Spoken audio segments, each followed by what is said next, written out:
Hello, this is Chef John from foodwishes.com with double chicken tea. That's right, all this time you've been drinking tea made out of dried twigs and leaves. Well, you could have been drinking a tea made out of bones and meat, which is exactly what I'm going to show you how to do here. And by the way, to be clear, I'm not inventing anything here. Okay, I'm just rebranding something that's been around forever. And all this is a very concentrated version of what our parents would have called chicken bouillon. But anyway, no matter what you call it, it is an incredible thing to drink. And to get started, we're going to need 2 very large chickens. All right, these things were weighing in at about 4.5 to 5 pounds each.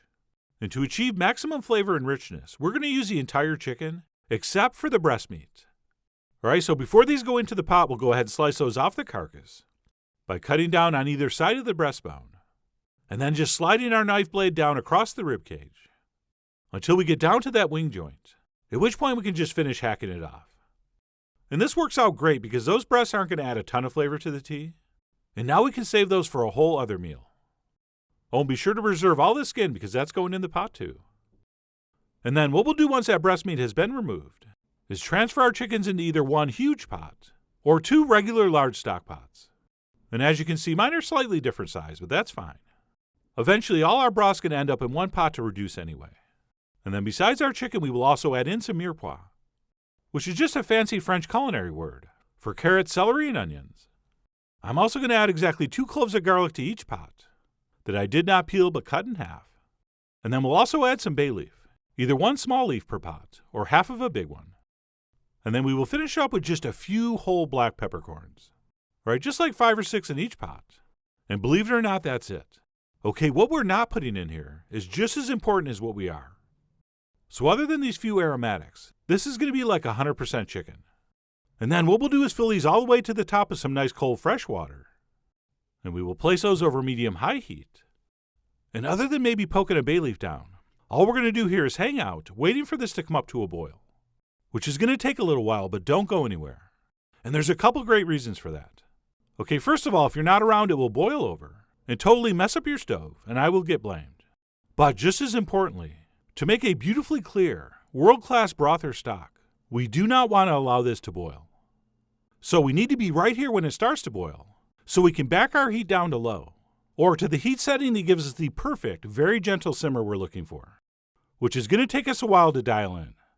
And then the other thing we'll do while all this flame adjusting is going on is go ahead and skim any of that white chunky-looking foam off the top with a spoon. And a lot of people describe that stuff as impurities, but that's not really the case. I'm pretty sure that's just protein. And it really doesn't affect the flavor. But if you don't skim it off, it can dissolve into the broth, which can cause this to get cloudy, which is not what we're after. All right, we want our final product crystal clear and literally looking like a cup of tea. And then, like I said, besides skimming, we need to dial in our heat to give us the perfect simmer, which will hopefully look something like this. Okay, we're trying to get it to the point where just small bubbles are poking up through the surface. And so it's a little easier to see. Let me give you a little backlit view so you can really see what I'm talking about. Okay, so keep an eye on it and be prepared to adjust if you have to. I mean, you are, after all, the Cardi B of your double chicken tea. And you may need to bump your heat up or down depending on what you're seeing. Okay? Sorry, I mean, But anyway, now that I've confused all the old people watching, let's move along. And what we're going to want to do is let this simmer very gently, just like that, for 8 to 12 hours. Oh yeah, you heard me. This has to cook a long time. And this is what mine looked like after about 11 hours. And as you can see, it has reduced a little bit, which is to be expected. And then what we'll do at this point is transfer all the big chunks into a strainer that I have sitting in a large bowl. And yes, we are going to discard all that. It is completely and utterly tasteless. In fact, if it still has any flavor at all, you didn't cook it long enough. So that stuff is played out, and our only interest is with the broth. And of course, as that sits, lots of liquid's going to drain out, which we will obviously pour back into our pot. And then what we'll do once all those big chunks are out of there is marry the 2 pots together. And then we will strain it one more time through a very fine mesh strainer into whichever pot was emptied. And because we were very careful not to let this boil or simmer too hard, as you can see, we have a beautifully clear broth. And for safety's sake, I like to start with a ladle. And then once the level gets lower, we can go ahead and pick it up and pour the rest in. And then all we need to do to finish this is crank our heat back up to medium-high and reduce this by roughly half. And if you want to measure the side of the pot, go ahead.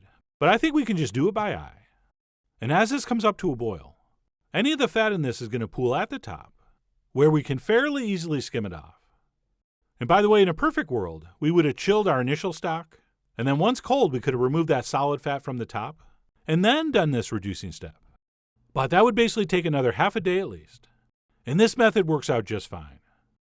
But anyway, like I said, we will boil this until it reduces by about half, at which point we will turn off the heat and finally add some salt. Okay, so we'll give it a taste. And it's going to taste incredible, but not quite right, because we put no salt in this so far. So we'll go ahead and add a nice big sprinkling. And then we'll give it a stir and give it a taste. And you might need to do this 2 or 3 times until you get it just right.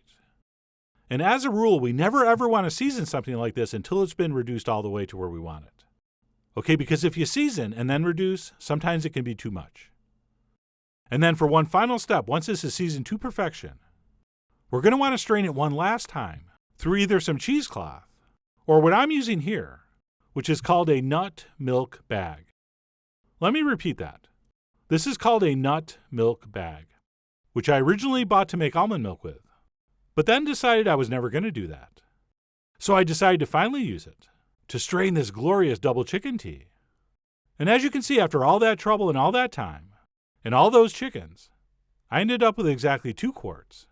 But one taste and you'll realize, totally worth it. And that's it, we can go ahead and enjoy that immediately, as long as it's still hot enough. Or let it cool and put it away and reheat it when we want it. But either way, when we do serve this, to honor the name, I think we want to serve it exactly like we do tea. All right, steaming hot in a pot. And I'm going to be enjoying mine with something I called hot butter crackers, which are just saltine crackers baked with butter and cayenne. But anyway, we'll go ahead and pour a cuppa, at which point we can sip on something that's basically liquid chicken, which is actually what I was going to call this originally. But then I thought liquid chicken sounded a little too much like an old Frank Zappa album. So I ended up going with double chicken tea, which you have to admit does look exactly like a cup of tea. And while I do love this teacup presentation, it is kind of hard to see how gorgeously clear this is. So let me grab a spoon and show it off one last time. And of course you could use that to enjoy this with, but trust me, it's way more fun and special feeling in the cup. And I should mention, reduce this far down. While it is simple, this is quite rich and decadent. So I would only serve a cup this large if I was going to enjoy it with a few crackers and make a meal out of it. Okay, if you were going to plan to do this for a starter for a dinner party, I would actually serve a much smaller amount in probably some nice small espresso cups. Or of course you don't have to reduce it so much. Or just add some water to taste until it's exactly how you want. But anyway, that's it, what I'm calling double chicken tea. Whether you're looking to enjoy a chicken in liquid form, or you want to crush that cold you just got out of existence, or maybe your soul just needs a little hug, I really do hope you give this a try soon. So please follow the links below for all the ingredient amounts, a printable written recipe, and much more info as usual. And as always, enjoy.